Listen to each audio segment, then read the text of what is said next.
안녕하세요. 전쟁은 역사다 저녁입니다. 오늘은 한국 전쟁의 영웅 메가더 장군에 대해 알아볼게요. 항상 감사합니다가 시작하겠습니다. 더글러스 메가더는 미국의 군인으로 20세기 주요 전쟁에서 중요한 역할을 한 전설적인 군사 지도자입니다. 그는 제1차 세계대전, 제2차 세계대전, 그리고 한국 전쟁에서 활동하며 특히 태평양 전쟁과 한국 전쟁에서의 활약으로 잘 알려져 있습니다. 메가더는 1880년 미국 아칸소주 리틀록에서 태어났습니다. 그의 아버지는 미군 장군이었으며 군인 가문에서 자란 그는 군사적 전통 속에서 성장했습니다. 1903년 그는 웨스트포인트 미 육군사관학교를 우수한 성적으로 졸업하며 군사 경력을 시작했습니다. 제1차 세계대전 당시 메가더는 유럽에서 미군의 중요한 지휘관으로 활약하며 전투 경험을 쌓았습니다. 그의 지도력과 전략은 유럽 전선에서 주목받았고 훈장을 다수 수여받으며 군내에서 명성을 쌓았습니다. 제2차 세계대전이 발발한 후 메가더는 필리핀 방위군의 총사령관으로 임명되었습니다. 일본이 1941년 진주만을 공격하고 필리핀을 침략하자 그는 일본군과의 치열한 전투를 벌였습니다. 필리핀에서의 저항은 결국 실패했지만 그는 아이셀리턴이라는 말을 남기고 철수하며 일본군 점령에 대한 복수를 다짐했습니다. 메가더는 미국과 연합군을 이끌며 도약 전술을 통해 일본군이 점령한 태평양 섬들을 하나씩 탈환했습니다. 1944년 그는 필리핀으로 복귀하며 일본군과의 전투를 승리로 이끌었고 그의 약속대로 필리핀을 해방시켰습니다.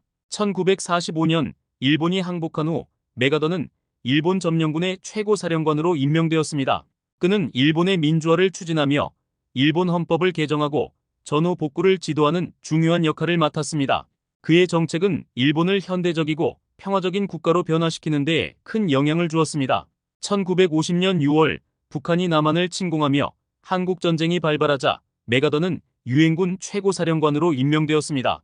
그는 초기 전쟁에서 북한군의 남침을 저지하며 인천 상륙작전을 성공적으로 이끌었습니다. 이 작전은 전쟁의 판도를 바꾸며 서울을 수복하고 유엔군의 대대적인 반격을 가능하게 했습니다. 북한군이 후퇴한 이후 메가더는 북진을 지휘하며 38선을 넘어 평양까지 진격했습니다. 그러나 중국군이 대규모 병력을 투입하며 전황이 바뀌었고 전선은 다시 남쪽으로 후퇴하게 됩니다. 메가더는 중국에 대해 강경한 대응을 주장하며 원자폭탄 사용까지 고려해야 한다고 주장했습니다. 그러나 해리 트루먼 대통령은 이를 반대하며 신중한 외교적 접근을 선택했습니다. 두 사람 간의 갈등이 심화된 끝에 1951년 메가더는 유엔군 사령관직에서 해임되었습니다. 이 사건은 미국 내에서도 큰 논란을 불러일으켰습니다. 해임된 후 메가더는 미국으로 돌아와 국민들로부터 큰 환영을 받았습니다. 그는 정치 활동을 고려했으나 실질적인 성과를 내지는 못했습니다. 그는 은퇴 후 자신의 경험을 담은 회고록을 집필하며 여생을 보냈습니다. 그의 저서 레머니선 시즌은 전쟁에서의 경험과 그의 철학을 엿볼 수 있는 중요한 자료입니다. 메가더는 20세기 미국 군사 역사에서 가장 중요한 인물 중 하나로 평가받습니다.